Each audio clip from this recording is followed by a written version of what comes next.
Selamat pagi pemirsa. Berita Padang hadir kembali hari ini bersama saya Adini dan sejumlah informasi telah kami siapkan untuk Anda. Berikut selengkapnya.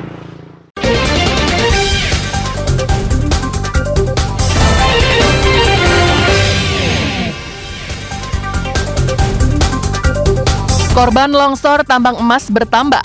13 orang penambang meninggal, 12 orang selamat. Kasus investasi bodong tak kunjung tuntas di Sempur Kudus.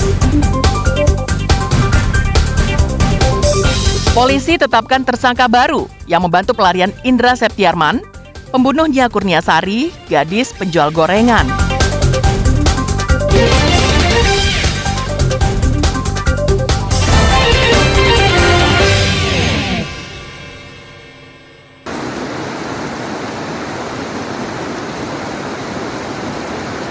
Tim SAR gabungan mengevakuasi satu jenazah korban atas nama Sugeng pasca longsor tambang emas ilegal yang terjadi di Nagari Sungai Abu, Kecamatan Hiliran Gumanti, Kabupaten Solo pada Minggu pagi. Jenazah atas nama Sugeng ini terdata sebagai korban terakhir yang berhasil dievakuasi tim SAR. Petugas mengalami kesulitan dalam mengevakuasi karena harus menyeberangi sungai berarus deras dan kawasan hutan. Dengan penemuan dan evakuasi korban terakhir ini, tercatat korban meninggal bertambah menjadi 13 orang. Sedangkan 12 orang lainnya selamat dan masih dalam perawatan di Rumah Sakit M. Nasir Solo. Pada pukul 08.20, korban terakhir telah evakuasi ke posko dalam kondisi meninggal dunia, dan saat ini jumlah total korban 25 orang dengan keterangan 13 orang meninggal dunia dan 12 orang selamat saat ini dalam kondisi penanganan medis di Rumah Sakit M. Nasir di Kabupaten Solo. Hingga hari ini tercatat 25 penambang menjadi korban tambang emas ilegal yang mengalami longsor di kawasan Sungai Abu, Kecamatan Hiliran Gumanti, Kabupaten Solo, Kamis pekan lalu tersebut. Alfi melaporkan dari Padang.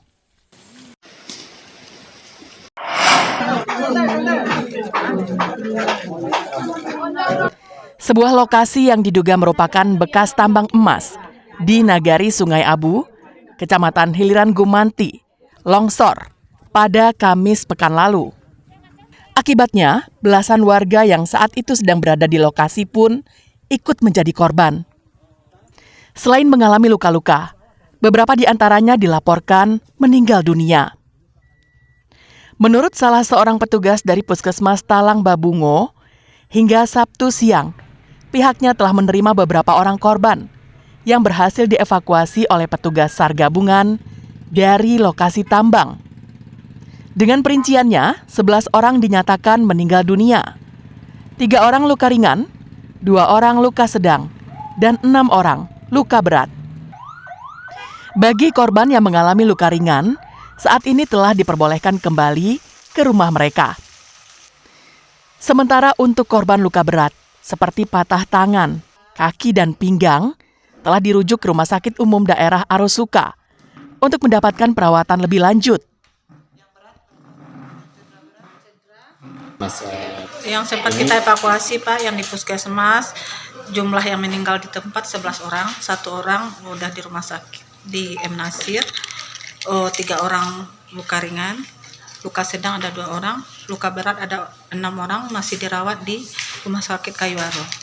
12 orang ditambah dengan rumah sakit 1 orang. Kalau itu Pak mungkin keadaan bencana mungkin ya Pak, hari hujan, kebetulan di situ longsor gitu, longsor bencana alam gitu Pak. Berdasarkan informasi yang diterima kru Berita Padang, pada Kamis sore pekan lalu telah terjadi bencana tanah longsor di lokasi yang merupakan bekas tambang emas di Nagari Sungai Abu, Kecamatan Hiliran Gumanti. Belasan orang warga yang sedang beraktivitas tertimbun tanah longsor. Kejadian ini diduga akibat tingginya intensitas curah hujan sehari sebelum kejadian. Giarnadi melaporkan dari Kabupaten Solo.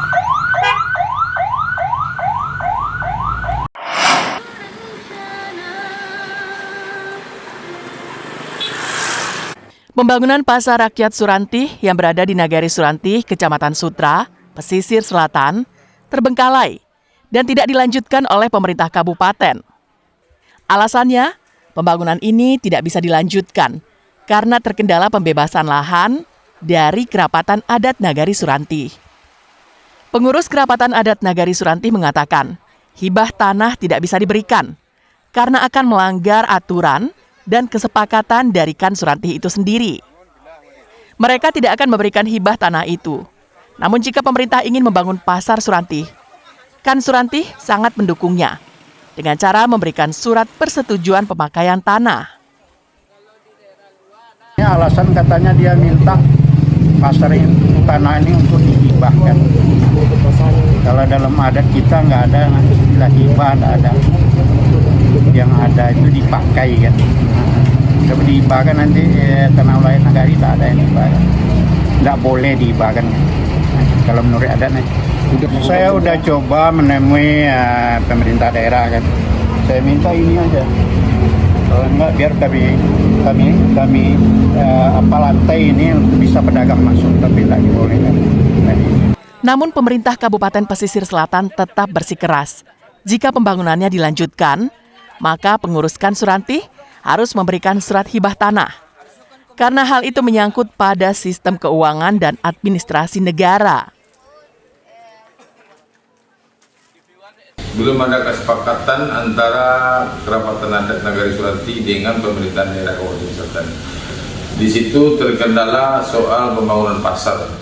Sampai sekarang belum bisa dilanjutkan karena ada beberapa persyaratan yang diminta oleh pemerintahan daerah kepada Kerapatan Adat Nagari atau Nenek Mama yang belum terpenuhi. Makanya pemerintah daerah belum bisa melaksanakan sesuai dengan petunjuk dan peraturan-peraturan yang harus dipenuhi untuk bisa dilaksanakan. Awalnya, pembangunan ini dilakukan pada tahun 2020, semasa Hendra Joni menjabat sebagai bupati.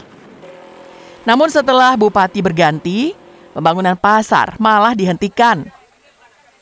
Pembangunan pasar tidak bisa dilanjutkan dengan alasan tidak ada hibah tanah dari Kerapatan Adat Nagari Surantih.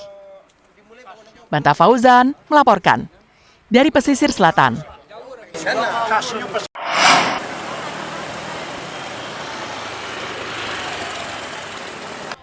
Para pedagang yang ada di Pasar Surantih, Kecamatan Sutra, Pesisir Selatan, mengeluhkan fasilitas pasar tempat mereka berjualan sehari-hari. Pasalnya, pembangunan pasar yang dulu sempat dilakukan dihentikan oleh pemerintah kabupaten. Saat musim hujan, pedagang akan langsung kehujanan karena lapaknya hanya beratapkan terpal yang telah usang dan robek-robek. Jalan di areal pasar juga tergenang air dan becek. Hal ini telah dialami oleh pedagang selama 4 tahun terakhir. Mereka sudah berulang kali mengadu dan melaporkan kondisi yang dialami ke DPRD dan dinas terkait. Namun hingga kini belum ada tanggapan apapun dari pemerintah. Awalnya para pedagang terpaksa menggeser lapaknya karena pasar itu rencananya akan dibangun. Namun setelah berganti bupati, pembangunan pasar tersebut dihentikan dengan alasan tidak bisa dilanjutkan pembangunannya karena tidak ada hibah tanah dari Kerapatan Adat Nagari Surantih.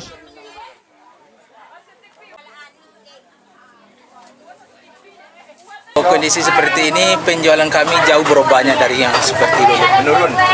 Menurun grafik kami. Terutama sekali kami dari pedagang sangat kecewa dengan tempat kami yang seperti ini. Rasakan yang sampai tahun udah. Kalau dapat dibangun pasarnya Pak. Dibangun kembali ya intinya. Kembali Pak. Seperti apa? Yang bagusnya. Yang bagus. Terus hujan tuh bocor semua, badai. Habis tuh terapal tuh habis tuh. Terus jalanan? Jalan becek. Nggak mau orang masuk di pasar. Becek, jadi orang belanja susah, becek. Diperbarui pasar itu. Jadi supaya orangnya mau ke pasar itu diperbarui. Kalau nyaman tuh orang belanja ke pasar. Tapi kalau nggak nyaman, enak nunggu aja di rumah kan. Menurut pedagang, omset penjualan mereka turun drastis. Kondisi pasar yang kumuh dan panas membuat minat pembeli untuk datang berkurang. Para pedagang berharap agar pembangunan pasar Suranti ini dapat dilanjutkan oleh bupati terpilih, agar para pedagang memiliki tempat yang layak dan bersih untuk berjualan. Sejatinya, hal ini tidak akan terjadi jika sebelum pembangunan dilaksanakan, pemerintah kabupaten telah memenuhi semua persyaratan, termasuk surat hibah tanah dari Nagari. Banta Fauzan melaporkan dari pesisir selatan.